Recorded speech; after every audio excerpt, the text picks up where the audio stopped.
Amados hermanos, Dios les bendiga. Les habla el pastor José Luis Heraldes en su sección Pregúntele al Pastor. Y estamos aquí con una pregunta muy interesante. Recuerde que esta sección la abrió su canal Pan, Leche y Miel para todos aquellos que tengan pregunta. La pregunta de hoy, como todas las que nos han enviado, son muy importantes para nosotros y son muy interesantes. Y esta pregunta viene desde México, la hace una hermana llamada Olga. Así que, hermana Olga, hoy trataremos de darle respuesta a su pregunta, aunque le advierto que no podremos darle respuesta en una sola sección. Creo que vamos a hacer mínimo 2, creo que 3 sesiones para poderle dar una respuesta completa, porque su pregunta no se puede responder con un sí o con un no. Pero le damos gracias, hermana Olga, por enviarnos esta pregunta. Nuestra hermana Olga dice que por mucho tiempo ella se pregunta acerca de su salvación. Duda que ella tenga no que duda que tenga una salvación eterna, sino que ella a veces piensa que puede perder su salvación. Entonces la pregunta de ella está relacionada con: ¿se puede perder la salvación? Muy interesante esta pregunta, hermana, y trataremos, como dijimos, darle respuesta. Esta pregunta no se puede contestar con un sí o con un no. Tenemos que dar algunas bases bíblicas para poder darle una respuesta satisfactoria y sobre todo bíblica. Bien, déjeme decir algunas cosas. Esta pregunta ha sido la pregunta de los siglos. Hay textos en la palabra de Dios que aparentan decir que sí se pierde la salvación, otros textos aparentan decir que no se pierde la salvación, pero solamente una de estas dos posturas es la verdad. No hay dos verdades, solamente una. Si se pierde, sí, o si no se pierde, no. O sea, no puede haber dos verdades. Bien, personalmente, yo creo, y tengo algunas razones de peso, razones bíblicas, personalmente creo que la salvación no se puede perder. Pero, como le dije, no puedo nada más decir no, tengo que darle evidencias bíblicas. Pero antes de entrar a estas evidencias, a mí me gustaría hacer unas preguntas, porque esto es muy importante para que nosotros podamos entender qué es la salvación, qué significa la salvación, cómo se obtiene la salvación y para poder reafirmarnos sobre una base sólida. Por eso voy a hacer unas preguntas introductorias. Mi primera pregunta para usted, hermana, y para todos aquellos que nos están escuchando en este momento, ¿verdad? ¿Es usted salva? En este momento, en este día que usted está escuchando este devocional, ¿es usted salva? ¿Ha sido ya salvada? Usted tendrá que tener una respuesta sí o no, ¿verdad? Si es salva, ¿por qué es salva? ¿Y cómo sabe usted que es salva? Si es no, ¿qué le impide ser salva? Y la lógica nos dice que no se puede perder lo que no se tiene, ¿verdad? Y tampoco se puede apreciar lo que no se entiende. Y le hago estas preguntas porque cada cristiano que ha nacido de nuevo en Cristo Jesús debe saber a ciencia cierta que si es salvo, ¿verdad? Obviamente si es cristiano nacido de nuevo, es salvo y debería saberlo, debería estar seguro, debería tener esa certeza, porque esa certeza la podemos encontrar en la palabra de Dios. Así que muy interesante esta pregunta, ¿verdad? Contestar a esta pregunta, hermana, no es cuestión de opiniones. sino de un conocimiento más profundo del texto bíblico. Y eso es lo que me gustaría a mí reafirmar a través de este devocional y los devocionales que van a continuar a este. Primeramente, ¿sabía usted, hermana Olga, que la salvación es un regalo de Dios? Que usted no lo puede comprar, no lo puede vender, no lo puede traspasar a su familia, no lo puede intercambiar, no lo puede canjear. Es un regalo que Dios le quiere hacer a la humanidad. Y si usted es una hija de Dios, este regalo Dios se lo ha dado ya. Por ejemplo, la palabra de Dios en Romanos 6:23, porque la paga del pecado es muerte, más la dádiva, más el regalo, más el obsequio de Dios es vida eterna en Cristo Jesús.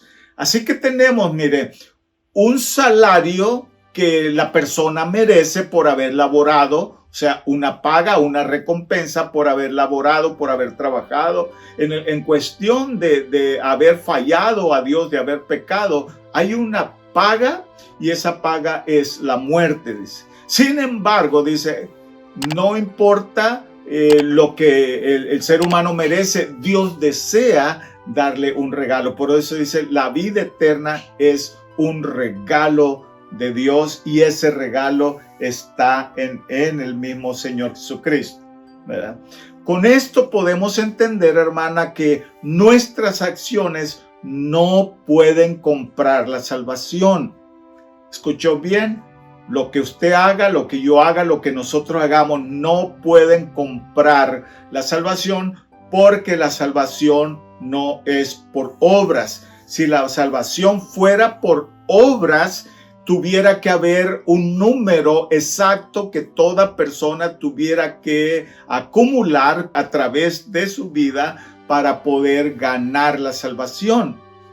Pero me recuerdo ese ladrón que estaba en la cruz del Calvario, y ahí en la cruz del Calvario se arrepintió y le pidió perdón al Señor Jesucristo y le dijo que se acordara de él cuando estuviera en su reino. Y Jesucristo le dice, de cierto te digo que hoy, este día, ¿verdad? En esa misma tarde, él iba a estar con él en el paraíso. No hubo oportunidad de hacer ninguna obra y él estaba ahí por ladrón, estaba ahí por criminal, estaba ahí por haber vivido una vida totalmente lejos de la voluntad de Dios, obrando mal toda su vida, pero se arrepintió quizás en los últimos minutos y el Señor Jesucristo le prometió llevarlo al reino de Dios. Entonces claramente explica que la salvación no es por obras y no se puede comprar.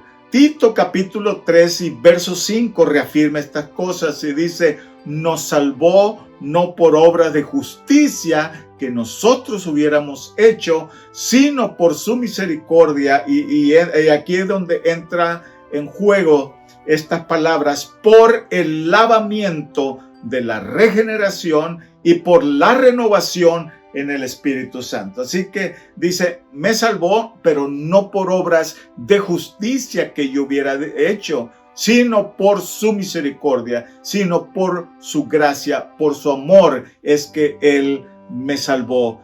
Y ya vamos entendiendo la obra de Dios a favor de nosotros, la humanidad. ¿Sabía usted también, hermana, que su salvación está basada únicamente en el sacrificio de Cristo Jesús en la cruz del Calvario?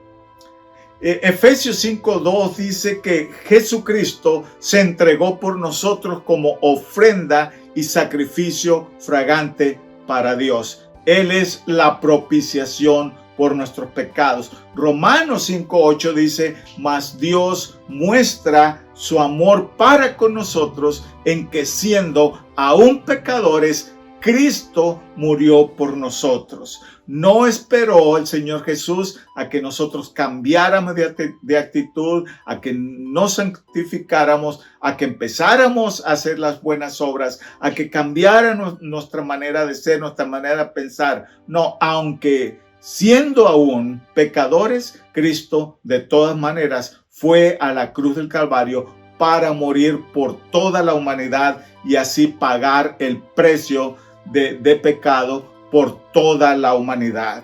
¿Sabía usted, hermana Olga, que la salvación es por gracia y que gracia es un favor inmerecido? Algo que usted y yo no merecemos por ninguna manera. No hay un mérito que algún ser humano pueda hacer, no hay un sacrificio que algún ser humano pueda hacer que sea más grande que el sacrificio de Cristo. No hay una obra grande que yo pueda hacer o usted pueda hacer para merecer la salvación. Por eso dice que somos salvos por gracia y esto es un favor inmerecido. Y la palabra de Dios lo dice. Efesios 2, 8, 9 y 10 dice, porque por gracia, ahí está la palabra, porque esto es un favor que Dios quiere hacerle a la humanidad, un favor que no merecemos, porque por gracia sois salvos, y eso sí, dice, por medio de la fe. Así que la fe y la gracia de Dios se combinan y dan como resultado la salvación.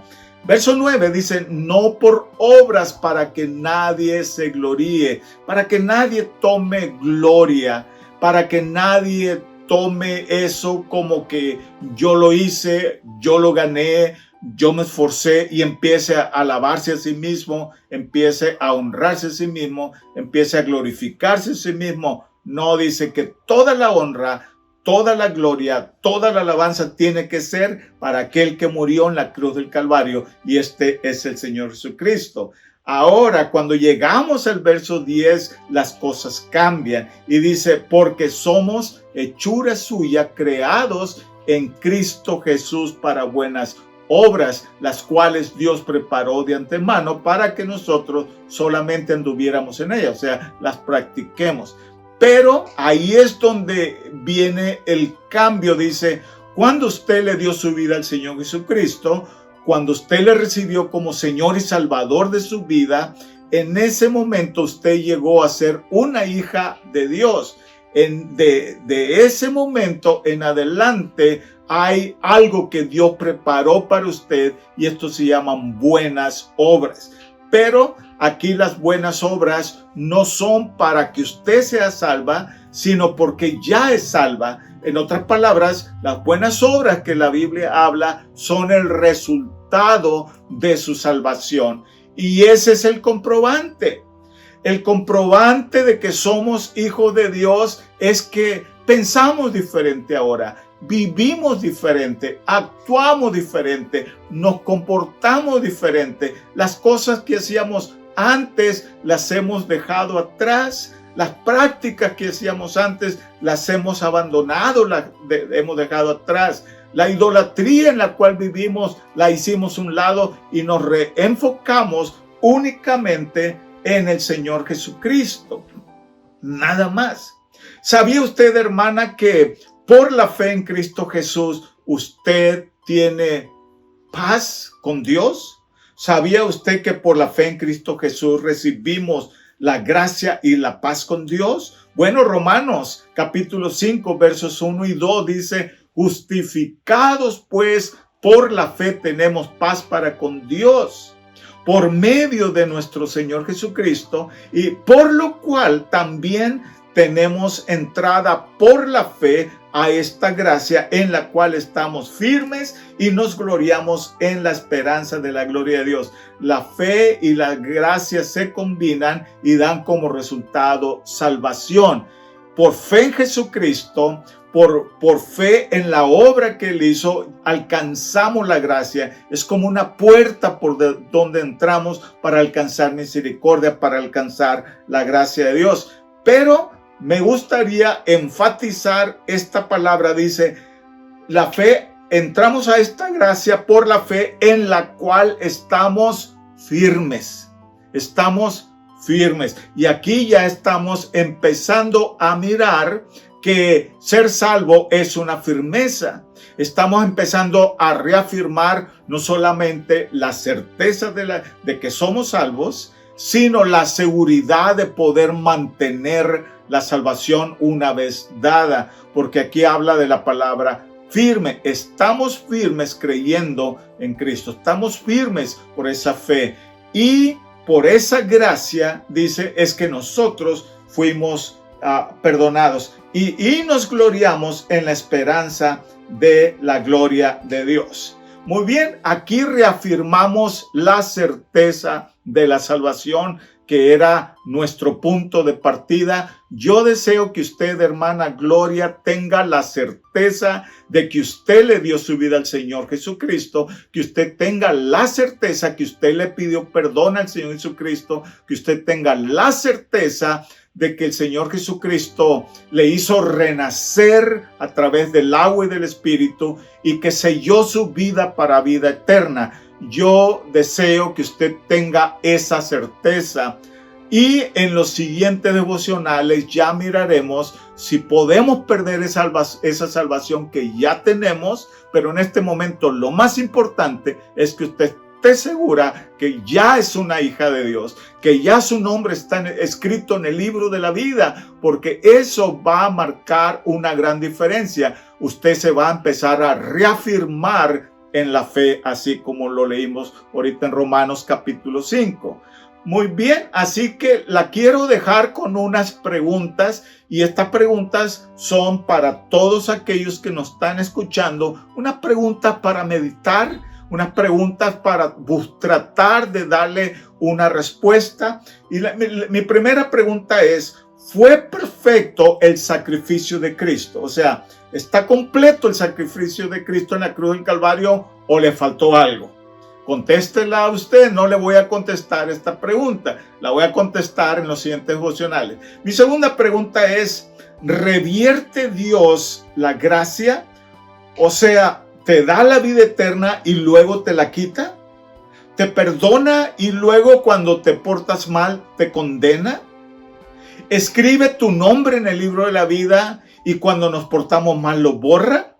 Yo creo que estas preguntas nos deben ya empezar a dar una respuesta.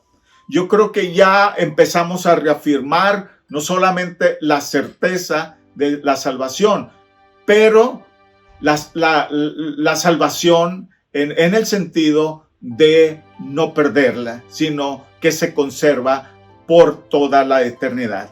Así que espero haber contestado la primera parte de su pregunta, hermana, y vamos a continuar con una segunda parte. Estén pendientes. Hermanos, Dios les bendiga a todos ustedes que estuvieron pendientes de esta pregunta, y nos vemos en el próximo devocional. Esto fue Pregúntele al Pastor, sesión que abrió el canal Pan, Leche y Miel para todos aquellos que tengan preguntas. Dios les bendiga.